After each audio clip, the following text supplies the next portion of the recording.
ધાનપુર સામૂહિક આરોગ્ય કેન્દ્રમાંથી બાળકનું અપહરણ 24 કલાક વીત્યા બાદ પણ બાળક મળ્યું નથી।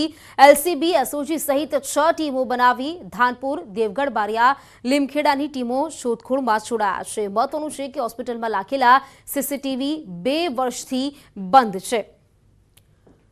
તો 24 કલાક વીત્યા બાદ પણ આ બાળક નથી મળ્યું, જ્યારે હવે એલસીબી અને એસઓજી સહિત 6 જેટલી ટીમો બનાવવામાં આવી છે। બાળકની શોધખોળ હાથ ધરવામાં આવી છે। ધાનપુર સામૂહિક આરોગ્ય કેન્દ્રમાંથી બાળકનું અપહરણ કરાયું હતું।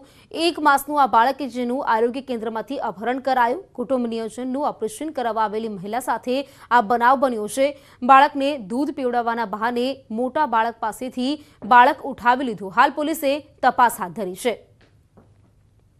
વિગત મેળવીશું। સાબિર પાસેથી સંવાદદાતા જોડાઈ ગયા છે। જે રીતે વાત કરીએ, જે બાળક ગુમ થયું ગયું હતું, લગભગ 6 ટીમો બનાવવામાં આવી છે। અત્યાર સુધી બાળકની ભાળ નથી મળી, જાણકારી શું વધુ? બિલકુલ પ્રીતિ, ગઈકાલની ઘટના છે કે જ્યાં ધાનપુર ખાતે કુટુંબ નિયોજનના ઓપરેશનમાં એક મહિલા પોતાનું 1 માસનું બાળક તેમજ જે અન્ય મોટા 2 બાળકો સાથે આવી હતી।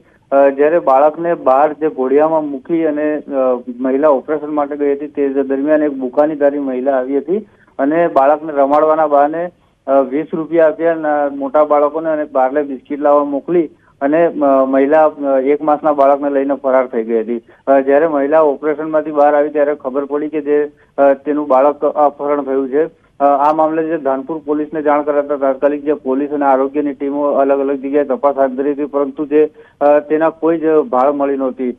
મોડી રાત સુધી જે એલસીબી, એસઓજી સહિતની જેટલી પોલીસની અલગ અલગ 6 ટીમો અલગ અલગ વિસ્તારોમાં જે શોધી રહી છે, પરંતુ અત્યાર સુધી જે આ મહિલા અને તે બાળકનો કોઈ પત્તો લાગ્યો નથી। ખાસ કરીને વાત કરીએ તો જે પોલીસે તપાસ દરમિયાન જે સીસીટીવીનો સહારો લેવાનો પણ પ્રયાસ કર્યો હતો, પરંતુ જે હોસ્પિટલમાં લાગેલા સીસીટીવી પણ છેલ્લા 1 વર્ષથી બંધ હાલતમાં હતા। તેને લઈને તેના કોઈ પણ જાતના જે પુરાવા નથી મળી રહ્યા। જી પ્રીતિ। બિલકુલ સાબિર, આભાર આપનો જાણકારી માટે।